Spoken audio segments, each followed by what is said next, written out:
الحمد لله رب العالمين والصلاة والسلام على أشرف الأنبياء والمرسلين أما بعد فأعوذ بالله من الشيطان الرجيم من همزه ونفخه ونفسه بسم الله الرحمن الرحيم رب اشرح لي صدري ويسر لي أمري واحلل عقدة من لساني يفقه قولي اللهم انفعنا بما علمتنا وعلمنا ما ينفعنا وزدنا علما فبشر عبادي الذين يستمعون القول فيتبعون أحسنه أولئك الذين هداهم الله وأولئك هم أولو الألباب.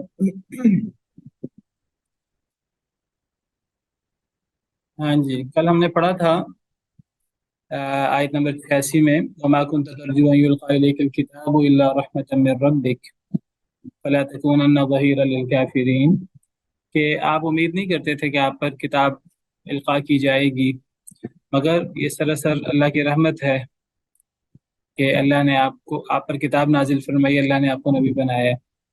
تو اب آپ کو اللہ کے ان احسانات کا شکریہ اس طرح ادا کرنا چاہیے کہ آپ کو اللہ کے احکامات ماننے چاہیے اور کفار کی مدد کرنے والا، ان کی پشت پناہی کرنے والا نہیں ہونا چاہیے۔ آپ کو اور آپ کے واسطے سے پوری امت کو خطاب ہے۔ تو اس آیت کریمہ سے کل ہم نے کیا ثابت کیا تھا؟ کون بتائے گا آپ میں سے؟ کہ نبی کریم صلی اللہ علیہ وسلم کو نبوت سے پہلے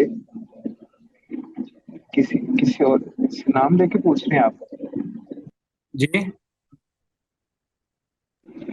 کہ نبی کریم صلی اللہ علیہ وسلم سے نبی بننے سے پہلے یہ نہیں معلوم تھا کہ وہ نبی بنیں گے؟ ہاں بالکل ٹھیک ہے، آپ کو نبی بننے سے پہلے معلوم نہیں تھا۔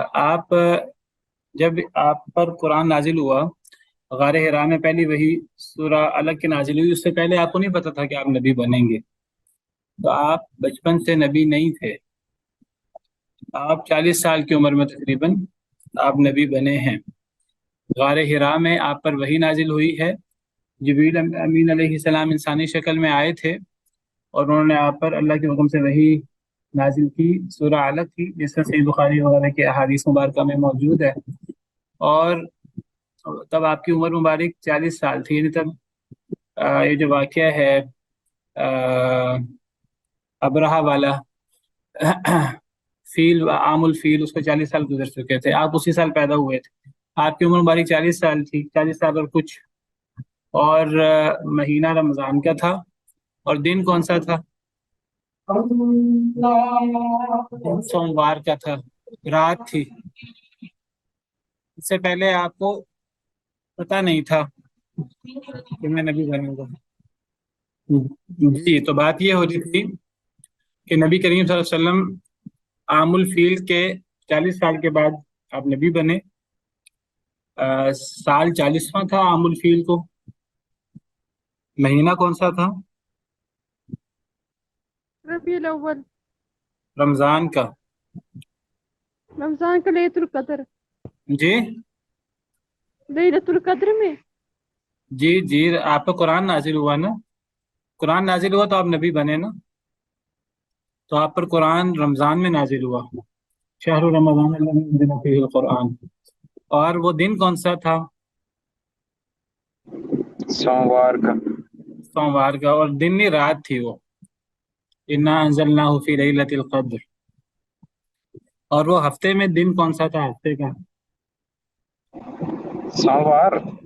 ہم سوموار تھا۔ اور وہ مہینے کی تاریخ کون سی تھی؟ 27 رمضان۔ نہیں، 27 نہیں تھی، وہ کون سی رمضان تھی؟ 25 کو ہوا تھا۔ 25 رمضان تھی، اور اس کی دلیل یہ حدیث مبارکہ ہے۔ مشکات المصابیح میں ہم نے پڑھی تھی۔ جی 25 رمضان تھا۔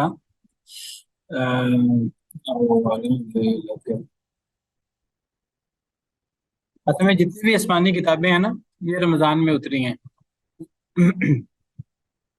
جی، یہ مسند احمد کی حدیث ہے کہ نبی کریم صلی اللہ علیہ وسلم نے فرمایا انزلت صحف ابراہیم علیہ السلام فی اول لیلۃ من رمضان، حضرت ابراہیم کے صحیفے رمضان کی پہلی رات میں اترے ہیں۔ فانزلت التوراۃ لست مضین من رمضان،